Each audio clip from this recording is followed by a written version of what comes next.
இன்னும் 4 நாள்ல நல்ல முகூர்த்தம் இருக்குன்னு ஜோசியர் சொன்னார்ல. ஜோசியர் புடுங்கினாரு. யோ சும்மா சொல்லக்கூடாதியா, நீ கிட்டத்தட்ட எங்க முதலாளி மாதிரியே கழுத்திருக்கிற. அவனை பத்தி நீங்க கவலைப்பட வேண்டாம். நான் எந்த பொண்ணு கழுத்துல தாலி கட்ட சொல்றேனோ உடனே கட்டிடுவான். மாணிக்கம் நான் கிழிச்ச கோட்டை தாண்டவே மாட்டான். ஐயா, இந்த ஒரு வகையில மட்டும் நீங்க கிழிக்கிற கோட்டை தாண்டறது மட்டும் இல்ல, கோடு கிழிக்கிற அந்த இடத்தையே அடியோட பேத்து எடுத்து நடுக்கடல தூக்கி எரிஞ்சிட்டு போயிருவேன். அவன் உன்னையே நடுத்தரையில தூக்கி எறிஞ்சிட்டு ஓடி போட்டா? அவன் ஓடலையா, நீங்களும் நானும் சேர்ந்து அவளை விரட்டி அடிச்சுட்டோம். எப்படி? ஏயா, நான் அவன் மேல ஆசைப்பட்டனா இல்ல அவன் என் மேல ஆசைப்பட்டானா? என்ன கண்டாலே பிடிக்கலன்னு சொல்லிக்கிட்டு இருந்த பொண்ண மோதிரத்தை முழிஞ்சு மூச்சை விட்டுருவேன் அப்படின்னு எங்களை பயமுறுத்தி பலவந்தப்படுத்தி தாலி கட்ட வச்சீங்களே, அதனால தான் போயிட்டாலும். அது முதல் காரணம். அவளுக்கே உரிமையான எல்லா சொத்துக்களையும் என் பேர்ல எழுதி வச்சீங்களே, அது இரண்டாவது காரணம். எல்லாத்தையும் விடுங்கயா, தகப்பனாகும் தகுதியை எனக்கு இல்லைன்னு எழுதின டாக்டரோட ரிப்போர்ட் மூணாவது காரணம். இத்தனை காரணங்களுக்காக ஓடி போனவ திரும்ப வருவான்னு நீ நினைக்கிறியா? முழு நம்பிக்கையோட சொல்றேன், என் பிரியா திரும்பவும் கண்டிப்பா இந்த வீட்டுக்கு வருவா.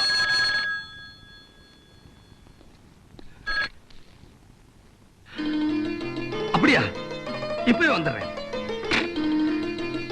என் பிரியா விஜய் ஹாஸ்பிட்டல்ல இருக்கலாம், எனக்கு தான் போன் போட சொன்னாலாம்.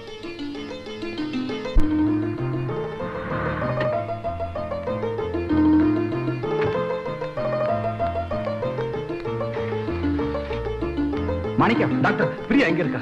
நான் வீட்டுக்கு புறப்படுறச்சே ஒரு மாதிரியா வந்தேன். என்ன பிரியா, ஏன் டல்லா இருக்க? வீட்டுக்காரர் வரலையான்னு கேட்டேன். என்னமோ தெரியல, லேசா தலையை சுத்துது. உடனே அவருக்கு தகவல் கொடுத்துருங்கன்னு சொன்னா. அவளை பெட்ல படுக்க வச்சுட்டு இம்மீடியட்டா நான் தான் போன் பண்ணேன். டாக்டர், அவ உடம்புக்கு ஏதாவது? Perfectly all right. நீங்க இம்மீடியட்டா வீட்டுக்கு அழைச்சு போடலாம். தேங்க்யூ.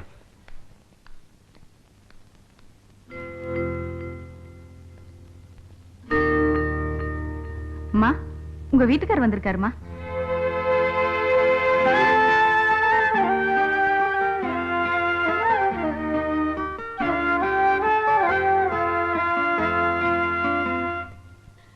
ஐயா ஐயா, நம்ம பிரியாமா நர்சிங் ஹோம்ல இருக்கா, அதை கூட்டிக்கிட்டு இப்பவே வரேன்னு தம்பி போன் பண்ணிச்சு.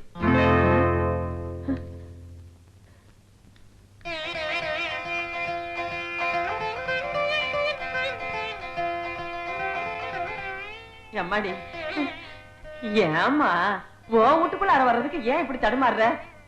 உன் வீட்டுக்காரருக்கு பைத்தியம் பிடிக்கல, அவ்வளவுதான்.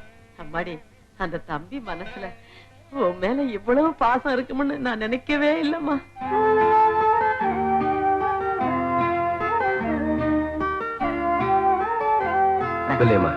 பிரியாக்கு சீக்கிரம் சாப்பாடு ரெடி பண்ணு. இதா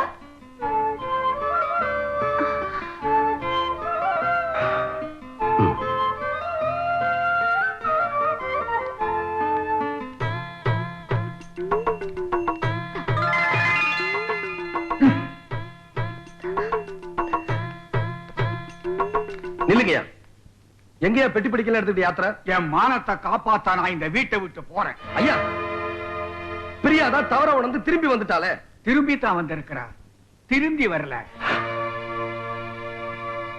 முடிவா சொல்றேன், என்ன துடிக்க வச்சுட்டு போனாலே அவ இந்த வீட்டுல இருந்தா நான் இருக்க மாட்டேன். அவ்வளவுதானே? ஆமா. இதான முடிவு? ஆமா. மாத்திக்க மாட்டீங்க? மாட்டேன். வேண்டாம். பிரியா, எப்போ உனக்கு இந்த வீட்டுல இடம் இல்லையோ அப்புறம் எனக்கு என்ன இருக்கு? புறப்படுவோம். வெள்ளையம்மா, என்ன தம்பி? எங்க பொட்டியில எடுத்துட்டு வா. இதோ கொண்டாரேன். அடே அடே, எதுக்காக பொட்டியை இங்க கொண்டு வர சொல்ற? உங்க மானத்தை காப்பாத்துறதுக்காக வெளியே போறதுங்கிற முடிவுக்கு நீங்க வந்துட்டீங்க. என் பொண்டாட்டியோட மானத்தை காப்பாத்துறதுக்காக இந்த வீட்டுக்குள்ள நுழையிறது இல்லைங்கிற முடிவுக்கு நாங்க வந்துட்டோம். பெட்டிய கொண்டா. இந்த அருக்கு பொட்டி. இரு இரு. என்ன? இந்த பொட்டியை வச்சுக்கோ. எதுக்கு? ரெண்டையும் கொண்டு போய் உள்ள வச்சு பூட்டு. போட்டுறேன். இரு இரு. என்ன வெள்ளையம்மா, என்ன கொடுமை பாத்தியா? என்னையா கொடுமை? நான் வெளியே போறேன்னு மிரட்டினா நான் இனிமே வீட்டை விட்டு போக மாட்டேன் தாத்தான்னு என் கால வந்து உளுந்து மன்னிப்பு கேட்பாங்கன்னு எதிர்பார்த்தா எனக்கு முன்னாடி அவங்க புறப்பட்டுட்டாங்க. ஆக அவங்க ஒண்ணாயிட்டாங்க. இந்த கிழவனை ஒதுக்கிட்டாங்க. ஆக அவங்க நல்லா இருந்தா சரிதான், அவங்க சந்தோஷமா இருந்தா சரிதான்.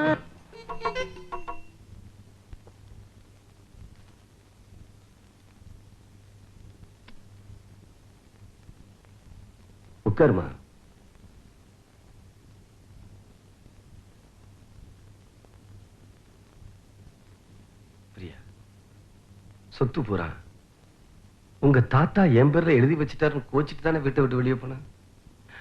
நீ எப்படியும் திரும்பி வந்துருங்கிற நம்பிக்கை எனக்கு இருந்துச்சுமா. அதனாலதான் சொத்து பூராத்தையும் உன் பேர்லயே மாத்தி எழுதி வச்சுட்டேன். பாரு, வச்சுக்கமா, பிடிமா.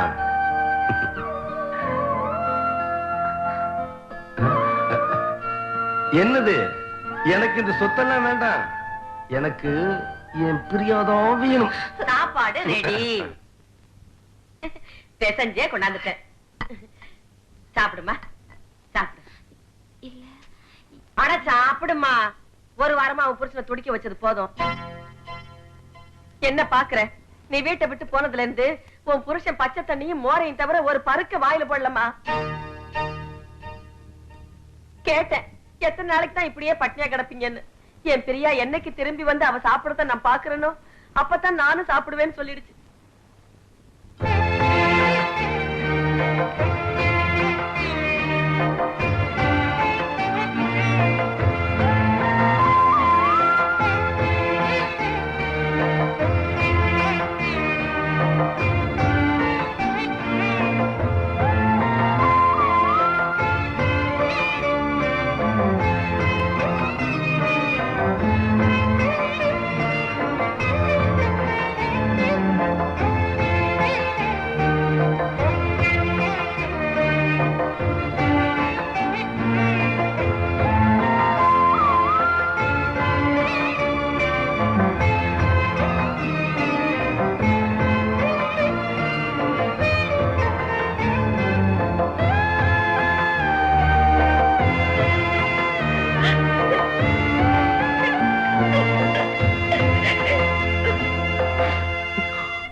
என்னது புது பழக்கம்?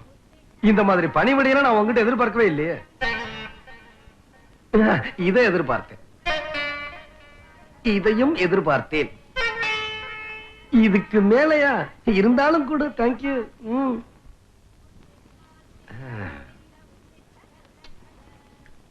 ஆமா, நேற்று ராத்திரி என்ன படுத்தோன்னு அசந்து தூங்கிட்டேன். நானும் ஆசதீர உன்ட்ட என்னென்னமெல்லாம் பேசணும்னு நினைச்சு உன்னை எழுப்பி எழுப்பி பார்த்தேன். நீ குழந்தை மாதிரி அப்படியே அசந்து தூங்கிட்ட. சரின்னு விட்டுட்டேன்.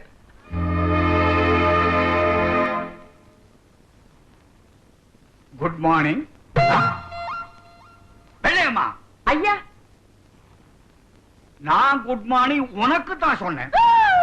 குட் மார்னிங் எனக்கா? அடி ஆத்தி, நான் இந்த வீட்டுக்கு வந்து 30 வருஷத்துக்கு மேல ஆகுது. இது வரைக்கும் ஒரு நாள் கூட எனக்கு நீங்க குட் மார்னிங் சொன்னது இல்லையே. இன்னைக்கு சொன்னேன், இனிமே தொடர்ந்து சொல்வேன். சொல்லுங்க சொல்லுங்க. தாத்தாவை தவிக்க விட்டு போன ஜென்மத்துக்கெல்லாம் நான் குட் மார்னிங் சொல்ல மாட்டேன். இந்தா, என்னது? என் எதிரி கைப்பட்ட காப்பி. நான் குடிக்க மாட்டேன், நீ குடி. ஐயா,